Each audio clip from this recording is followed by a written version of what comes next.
By the early 1900s, Butch Cassidy and Descendants Kid were among the most wanted men in America. The Pinkerton Detective Agency was hot on their trail. The pressure became too much, and in 1901, they fled to South America in search of a fresh start. However, the quiet was short-lived. In 1905, the Pinkerton Agency discovered their whereabouts, forcing them to go on the run once again. On November 3rd, 1908, Cassidy and Descendants found themselves surrounded in a clay house down in San Vicente, Bolivia, in a fierce gunfight ensued. The details of their final moments remain hazy, but how did things get so complicated? Did they manage to escape the Pinkertons once again? Howdy folks, today we're diving into the life and death of Butch Cassidy, one of the last and most cunning outlaws of the Wild West. The year is 1899, the sun is setting over the vast Wyoming plains and a train rumbles through the desolate landscape. Suddenly, it screeches to a halt. The air is thick with tension. Armed men, faces concealed by bandanas, leap aboard, and within minutes, they vanished into the night with a fortune. But who could pull off such a daring heist? Well, many people, but this time we're talking about none other than Butch Cassidy and his infamous Wild Bunch. However, who was this man behind the mask? What drove him to a life of crime? How did he become one of the most legendary outlaws in American history? And how, when, and where did he meet his end? Today we're unravering the mystery of Butch Cassidy, a figure whose name still echoes in the canyons and saloons of the Old West. You see, Butch Cassidy wasn't just any outlaw, he was a master strategist, a charming rogue, and a man whose life was as unpredictable as a wild stallion. Cassidy's journey from a humble Mormon to becoming the leader of the Wild Bunch is a tale of adventure, rebellion, and intrigue. But to truly understand the man, we need to step into his dusty boots and walk the treacherous paths he once tread. From his early days of cattle rustling to the audacious train robberies that made headlines, Butch Cassidy's life is a thrilling saga of ambition and outlawry. As we peel back the layers of Cassidy's story, we'll uncover the charisma that made him a leader, the cunning that kept him one step ahead of the law, and the enduring mystery of his final days. Did he really die in a Bolivian shootout, or did he escape to live out his days in anonymity? The truth is as elusive as Cassidy himself, so settle up and get ready for a ride through history, where every turn reveals a new facet of this iconic figure. Don't forget to subscribe and comment what do you think about Butch Cassidy. And with that said, let's get started. Alright folks, let's dig deeper into the life and persona of Butch Cassidy, the Wild West outlaw who has captivated imaginations for over a century. Born Robert Leroy Parker on April 13, 1866 in Beaver, Utah, Cassidy's story begins in a humble Mormon family. As the eldest of 13 children, young Robert faced the expectations of helping his family and adhering to a devout lifestyle. However, the lure of adventure and the thrill of the outlaw life proved too strong for him to resist. From a young age, Robert showed a rebellious streak. He left home in his teens, drifting through the rough and tumble world of the frontier. It was during this time that he adopted the alias Butch Cassidy, a name inspired by a cattle rustler named Mike Cassidy, whom he admired. This new identity marked the beginning of his transformation into one of the most infamous outlaws of his time. Cassidy's early criminal activities were relatively minor, cattle rustling and horse theft, but his ambition and intelligence soon propelled him into more lucrative ventures. By the late 1880s, Cassidy had become involved in more serious crimes, including bank and train robberies. His natural charisma and leadership skills helped him gather a group of like-minded outlaws, and thus the Wild Bunch was born. This gang would go on to become one of the most notorious groups in Wild West history. What set Cassidy apart from other outlaws was his strategic brilliance. He meticulously planned each heist, ensuring that every detail was accounted for. One of their most famous operations was the 1899 Union Pacific train robbery at Wilcox, Wyoming. The gang's execution was flawless. They stopped the train, blew open the safe, and escaped with a significant haul. Their use of fresh horses and well-hidden hideouts allowed them to stay one step ahead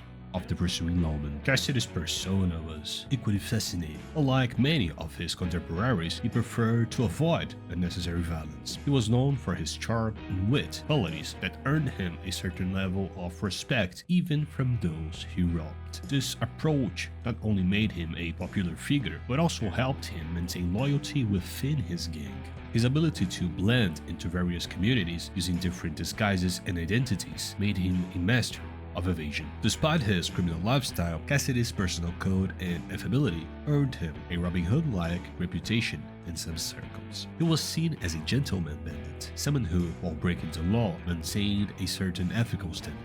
This image was bolstered by his relationships with figures like Harry Longabo, better known as the Sundance Kid. Together, they formed a partnership that would become legendary, sharing both their criminal exploits and a deep mutual respect. In 1901, as the pressure from law enforcement increased, Cassidy, Sundance, and Sundance's companion, Ada Place, decided to leave the United States. They hoped to find a new beginning in South America, far from the reach of American lawmen. They settled in Argentina, purchasing a ranch and attempting to lead a more legitimate life. However, the allure of their old past proved irresistible, and soon they were back to their old ways, robbing banks and trains across the continent.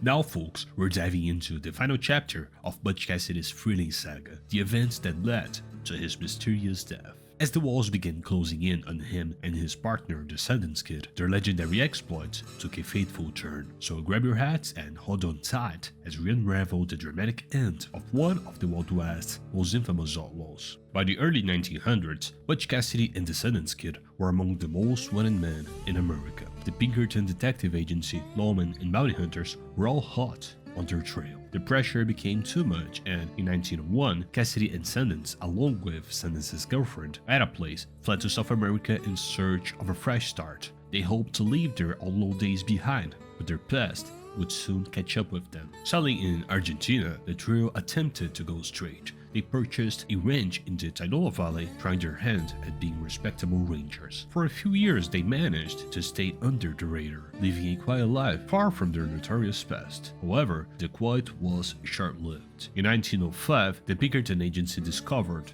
their whereabouts, forcing them to go on the run once again. Cassidy and Sundance moved to Bolivia, where they found themselves reverting to their old ways. They robbed banks and payrolls, unable to resist the allure of the outlaw life. Their final heist, a payroll robbery near the small mining town of San Vicente, Bolivia, would set the stage for their last stand. The heist didn't go as planned. The Bolivian authorities were alerted, and a group of soldiers and police tracked the outlaws to a small adobe house in San Vicente. What followed is the stuff of legend. On November 3rd, 1908, Cassidy and Sundance found themselves surrounded. The house was besieged, and a fierce gunfight ensued. For hours, bullets flew as the outlaws held their ground, refusing to surrender. The details of their final moments remain hazy, but according to local accounts, Cassidy and Sundance were both severely wounded. Faced with the inevitable, it's said that Cassidy, ever the leader, made the grim decision to end their suffering. He reportedly shot the already dying Sundance before turning the gun on himself. However, the story doesn't end there. The bodies of the men believed to be Cassidy and Sundance were buried in unmarked graves in San Vicente, but rumors persisted that Cassidy survived. Some claimed he returned to the United States, living out his days under an assumed name. These rumors have fueled speculation and folklore, adding to the enigmatic legacy of Butch Cassidy.